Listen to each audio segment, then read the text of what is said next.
ধনেপাতা বাটা বা ধনেপাতা চাটনি আপনারা যে যেটা বলেন, আমি আজকে সেটা করে দেখাবো। একদম কিছুই লাগে না, খুব কম সময়।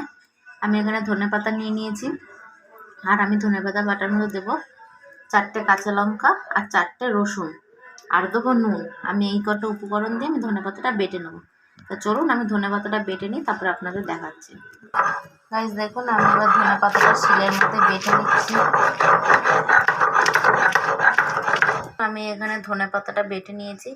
এবার আমি রসুনগুলো দিয়ে দেবো আর কাঁচা লঙ্কাটা দিয়ে দেবো, দিয়ে স্বাদ মতন নুন দিয়ে আমি আবার এটাকে ভালো করে মেখে একসাথে বেটে নেবো।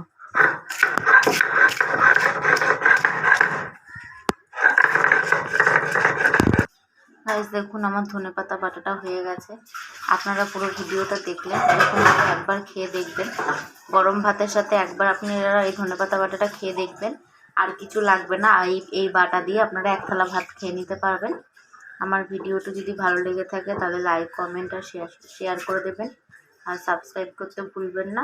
আর আমার ভিডিওটি কেমন লেগেছে আপনারা বাড়িতে অবশ্যই করে আমাকে কমেন্ট করে জানাবেন।